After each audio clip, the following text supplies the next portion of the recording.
साथियों जय हिंद। मैं डॉक्टर संग्राम पाटिल, मैं इंग्लैंड से बात कर रहा हूँ।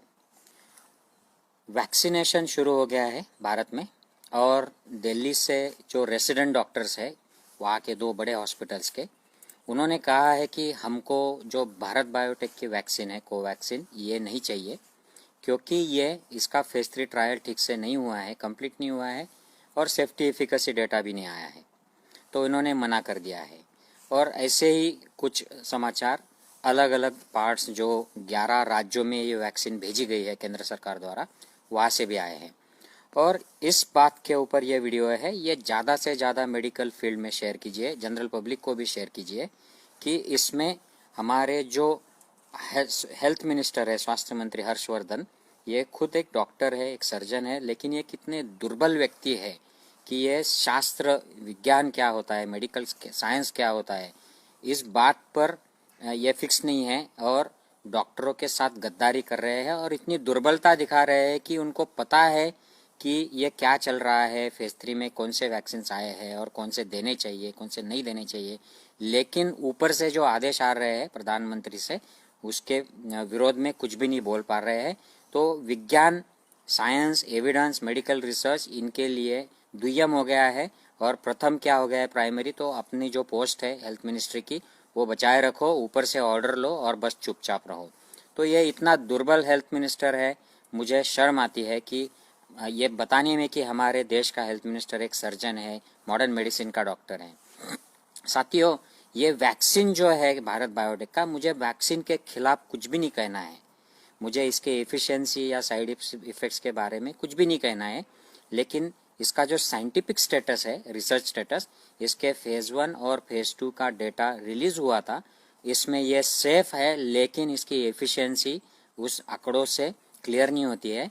और फेज 3 में जब ये वैक्सीन पूरी तरह से प्रूव हो जाता है कि ये एफिशिएंट है, उसकी उपयुक्तता साबित हो जाती है और सेफ है, ऐसा जब प्रूव हो जाता है तो उसके बाद में ये जनरल पब्लिक में दिया जाना चाहिए। और इसको जो limited use for restricted emergency use, ऐसा इसको अप्रूवल दिया है हमारे drug control general of India ने, जिसका समर्थन ICMR ने किया, हर्षवर्धन जी ने किया और काफ़ी सारे जो हेल्थ मिनिस्ट्री के या आरोग्य विभाग के जो बड़े बड़े अधिकारी है, हेल्थ अधिकारी, उन्होंने भी किया। ये सब एक दबाव में किया है समर्थन। Restricted use for emergency use सिर्फ बैकअप के लिए अगर ये वैक्सीन है, तो आप पहले ही दिन दिल्ली में रेसिडेंट जो डॉक्टर्स है मेडिकल कॉलेज के, जो कोरोना वॉरियर्स है, उनको क्यों आप बलि का बकरा बना रहे हैं? उनको आप पहले ही दिन क्यों बैकअप वैक्सीन जिसको डिक्लेयर किया है वो पहले ही दिन क्यों दे रहे हैं? तो ये बिल्कुल गलत है। ये आरोग्य मंत्री जो है हमारे स्वास्थ्य मंत्री, इनकी दुर्बलता और गद्दारी और झूठेपन का लक्षण है। और दूसरी बात मैं आपसे कहना चाहता हूँ, ये जो सारे जो नेतागण है, मोदी जी से लेकर जो बड़े बड़े जो भी 70 साल के हैं, 60-65 साल के ऊपर है, ये लोग हाई रिस्क है। ये भी कोरोना योद्धा है क्योंकि ये लोगों में जाते हैं, अलग अलग राज्यों में ये मंचों पर बैठते हैं, भीड़ में जाते हैं, इनको लोग आकर मिलते हैं अलग अलग राज्यों के, तो ये भी एट रिस्क लोग हैं। अगर इनको भारत बायोटेक की वैक्सीन देने का इतना ही शौक है तो मोदी जी से क्यों नहीं शुरू किया, हर्षवर्धन जी से क्यों नहीं शुरू किया? उद्घाटन कर दिया वैक्सीन के प्रचार के लिए, उसका प्रसिद्धि उसकी मिलनी चाहिए, इसलिए पुणे में जाके आप ऑक्सफोर्ड की जो वैक्सीन वहाँ पर बन रही है वहाँ पर जाके आए, उसका मीडिया इवेंट कर दिया, आज उद्घाटन का मीडिया इवेंट कर दिया।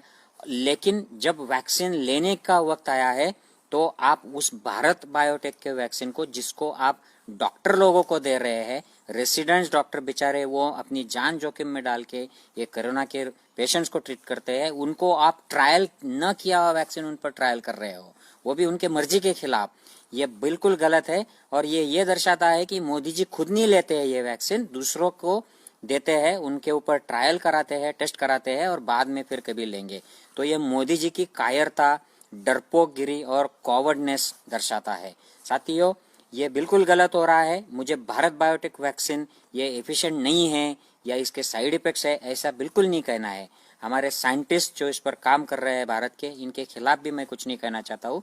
ये वैक्सीन शायद दुनिया के सारे वैक्सीन से बहुत ज़्यादा एफिशिएंट हो सकता है, लेकिन हमें इसका प्रूफ चाहिए, इसका ट्रायल टेस्ट होना चाहिए। ऐसे डॉक्टरों पर और बिना इंफॉर्मेशन दिए लोगों पर उसको स्ट्रेट अवे ट्रायल करना और फिर डिक्लेयर करना कि अगर आपको साइड इफेक्ट आ जाए तो हम मुआवजा देंगे, ये गलत है, अनइथिकल है। मेडिकल रिसर्च, मेडिकल साइंस इसके खिलाफ है। इसलिए मैं अनुरोध करता हूँ मोदी जी से कि वो खुद जाहिर पब्लिक में आकर भारत बायोटेक की कोवैक्सीन ले और इससे एक एग्जाम्पल सेट करे, ताकि लोगों के दिमाग से, दिल से डर निकले और बाद में फिर ये डॉक्टर्स और जूनियर डॉक्टर जो है इनको ये वैक्सीन दे। और हर्षवर्धन जी से मैं दरख्वास्त करता हूँ कि अगर आप कुछ बोल नहीं सकते हैं साइंस के सपोर्ट में, मेडिकल एविडेंस के सपोर्ट में, तो आप क्यों स्वास्थ्य मंत्री बने हो? आप रिजाइन क्यों नहीं कर देते हो? आप बहुत हाईली एजुकेटेड हो और ये अनपढ़ कमपढ़ लोगों के ऑर्डर्स पे, उसके दबाव में क्यों झुकते हो आप? हर्षवर्धन जी जाग जाइए और मेडिकल एविडेंस, विज्ञान के साथ आइए और ये जो सब दबाव तंत्र चल रहा है इसके खिलाफ बोलिए।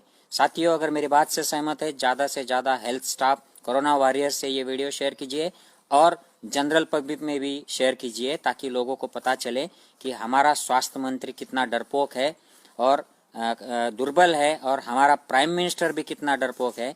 सारे दुनिया के जो प्राइम मिनिस्टर्स है, प्रेसिडेंट है, ये सबसे पहले वैक्सीन ले रहे हैं, लेकिन हमारा प्राइम मिनिस्टर चुप गया है, दूसरों के ऊपर ट्रायल करता है, वो भी डॉक्टरों के ऊपर। जय हिंद साथियों।